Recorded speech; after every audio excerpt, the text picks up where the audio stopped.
வணக்கம், welcome to Chitra Murali's kitchen. இன்னைக்கு என்ன பார்க்க போறோம்னா, நம்ம வந்து ஒரு சாம்பார் தான் பண்ண போறோம். இருக்கிற காய்கறியை வச்சு பண்ண போறோம். வெங்காயம் போடாம வெங்காயத்துக்கு பதிலாக கோஸை வதக்கி நம்ம பண்ண போறோம்.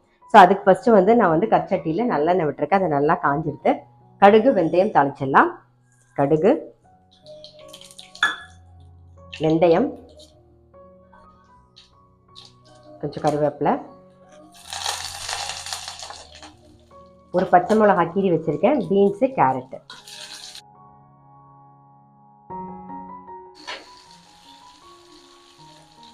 இந்த கோஸை வதக்கிக்கலாம்.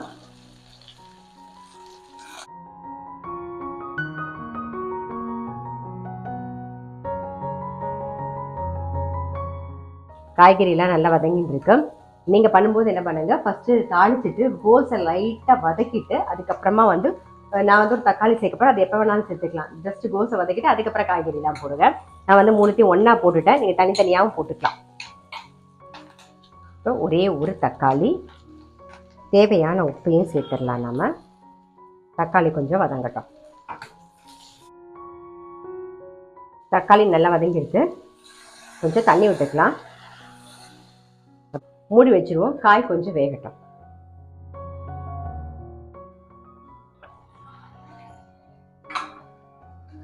காய் வந்து நல்லா வெந்தெடுத்து இப்போ புளி தண்ணி சேர்த்துக்கலாம். புளி வந்து ஒரு சின்ன நெல்லிக்காய் சைஸில் கரைச்சி வச்சுருக்கேன். அந்த புளியை சேர்த்துறேன். நான் வந்து இன்றைக்கி வெல்லம் சேர்க்க போகிறது இல்லை, ஏன்னா கேரட்லேயே ஒரு ஸ்வீட் இருக்குமா. ஸோ அதனால் அதை பேலன்ஸ் பண்ணி சாம்பார் வந்து கரெக்டாக வந்துடும். அதனால் நான் இன்றைக்கி வெல்லம் சேர்க்கலை. இப்போ இதுக்கு சாம்பார் பொடி போட்டுக்கலாம். சாம்பார் பொடி காரம் உங்களுக்கு எவ்வளவோ அது தகுந்த மாதிரி பார்த்து போட்டுக்கோங்க. நான் வந்து மேல் பொடி வந்து தனியா, கடலைப்பருப்பு, வரமிளகா, கொஞ்சம் பெருங்காயம் வறுத்து பொடி பண்ணி வச்சுருக்கேன். அதுவும் சேர்க்க போகிறேன். இது ஒரு கொதி வந்ததுக்கு அப்புறமா பருப்பு சேர்த்துட்டு அதை சேர்க்கலாம்.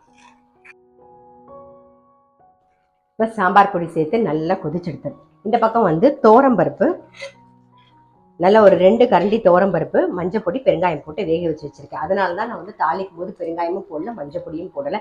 ஏன்னா சாம்பார் பொடியிலையும் கொஞ்சம் மஞ்சள் பொடி இருக்குன்னு சொல்லிட்டு. இப்போ இந்த பருப்பு சேர்த்துடலாம்.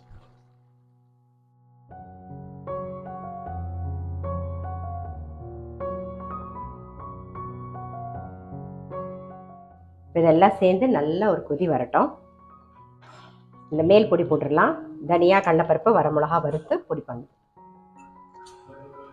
மேலாக போடும்போது அது ஒரு நல்ல வாசனையாக இருக்கும். அப்படி இதெல்லாம் இல்லை அப்படின்னா நீங்கள் மேலே சாம்பார் நல்லா கொதிக்கும் போது தனியா பொடி கொஞ்சம் போட்டால் கூட நல்ல வாசனையாக. சாம்பார் ரெடி, நல்லா கொதிச்செடுத்து. ஸோ இருக்கிற காயை வச்சு வெங்காயமே போடாமல் கோஸ் போட்டு நம்ம வந்து ஒரு மிக்ஸ்டு வெஜிடபிள் சாம்பார் பண்ணியிருக்கோம். கண்டிப்பாக நீங்களும் உங்கள் வீட்டில் ட்ரை பண்ணி பாருங்கள். நான் சொன்ன மாதிரி தாளிச்சதுக்கப்புறம் நம்ம கோஸை வதக்கிட்டு மிச்ச காய்கறி போட்டால் கரெக்டாக இருக்கும். நான் வந்து டக்குன்னு ப்ளே செஞ்சே காய்கறி எல்லாம் போட்டுட்டேன் நான். ஸோ நீங்கள் கோஸை லைட்டாக வதக்கிட்டு தக்காளியும் போட்டுட்டு அதுக்கப்புறமா வந்து நீங்கள் காய் போடுங்க. ரொம்பவே நல்லா டேஸ்ட்டாக வரும். ட்ரை பண்ணி பாருங்கள். நான் அடுத்த வீடியோவில் சந்திக்கிறேன்.